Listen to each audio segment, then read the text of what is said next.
The most important thing is based on decades of memos that billionaire value investor Howard Marks has written throughout his investment career. Howard has a knack of succinctly, eloquently describing perspectives on investing that make you think, I never thought of it that way. And given the amount of time and success he's had in the markets, his opinions on them have become really sought out. His first point on markets is that they are quick to reflect the consensus view. But the consensus view is not necessarily right. He's kind of in between agreeing and disagreeing with the efficient market hypothesis, which says that stocks are always efficiently priced, so they are never under or overvalued. Take the New York Stock Exchange. You have millions of people looking at these stocks, and mispricings won't often happen, but they will happen, and that's his point. There's tons of examples of this. Just look at how the market valued Yahoo during the dot-com bubble. It went from $237 a share in January 2000 to $11 a share in April 2001. The idea that the market correctly valued Yahoo on both of those occasions is pretty ridiculous.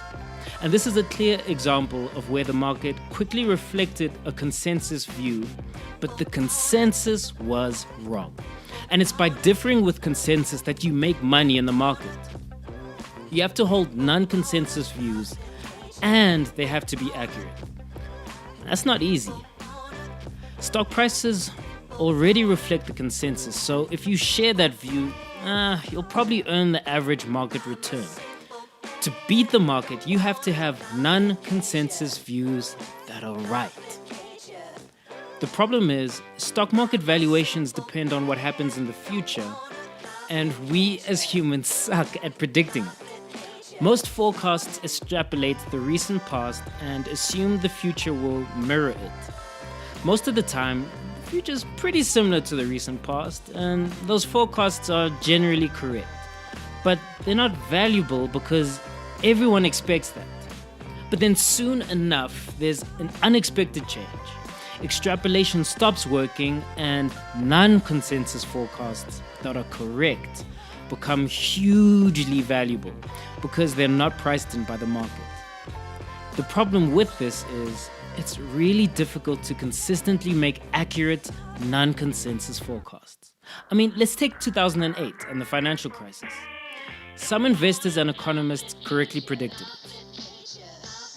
But how many of them then correctly predicted the recovery to start in 2009? How many predicted interest rates to remain low nearly a decade later? Very, very few. Predictions are most useful when they correctly anticipate change, but we suck at predicting changes in the course of history. This is one of the reasons why Marx prefers to look bottom up instead of top down. You can learn more than your neighbor about individual companies, but that becomes a lot harder to do when you start looking at the whole economy. Now, we can't predict the future, but we can keep tabs on where we are now. Just because we can't predict, it doesn't mean we cannot prepare. And the way we do this is by monitoring the current investment environment to get a feel for what kind of market we're in now. You can do that by keeping tabs on risk premiums, the credit cycle, and how people in the markets are behaving. For a stock, the risk premium is the amount of additional return that investors demand from stocks compared to government bonds. Because government bonds are considered risk-free, that extra return from the stock is what investors demand to take on the risk associated with stocks instead of sticking with risk-free bonds. Keeping tabs on risk premiums is important because small risk premiums suggest that investors aren't being risk averse, which may suggest an overheated market. It's a similar thing with the credit market. Keeping tabs on the supply-demand for investable funds and how eagerly investors are investing them can give hints on where we are in the stock market cycle. When there's not enough money around and investors are nervous about investing it, the economy usually slows down and we have a credit crunch. Conversely, there can also be too much money chasing too few ideas. Marx wrote a memo in July 2007, as well as several others, where he noted the high degree of risk in the market. Although that memo was well timed, it had nothing to do with predicting the future. He was able to see what he needed to just by being aware of what was going on at the time then. This might sound like the same thing, but being aware of the temperature of the market is very different to predicting what the market will do next week, next month, even next year. Prices are too high is a very different statement to the market's going down next year. Shares can be undervalued for a long time, and that's a part of what makes predictions so difficult to do. Depending on where the market is, you have to balance aggression and caution in your investments. Okay, so let's play a hypothetical. Let's say that you can consistently predict the direction of the market. You're the next genius. How should you construct your portfolio and invest? The answer becomes obvious. You should be really aggressive when you think we're about to enter a bull market, and super defensive when you think we're about to enter a bear market. Your investment style would mirror American football, where you have an offensive lineup and you have a defensive lineup. The offense has 4 attempts to go 10 yards. If they don't, they leave the field and the defense comes on to stop the other team from advancing the ball. Now, investing doesn't work that way. You don't get a heads up telling you when it's time to play offense and when it's time to play defense. It's a lot more like football outside the United States. In a soccer game, you have 11 players who collectively are responsible for attacking and defending. Some focus more on attack than defense and vice versa, but the team as a whole has to strike the right balance between attack and defense. That's a lot like what investing is.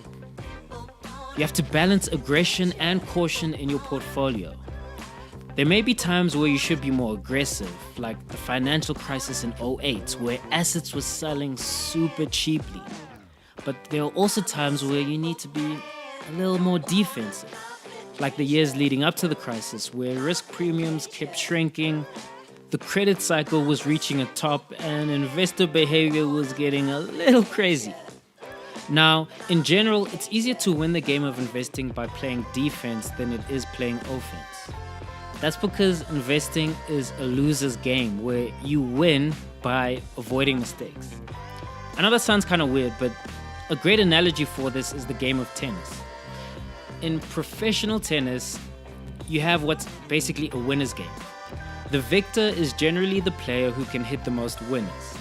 But when you and I go play tennis as amateurs, tennis is really a loser's game. The winner is generally the player who hits the fewest losers. When we play tennis as amateurs, the focus is just on getting the ball above the net. Points aren't won, they're lost.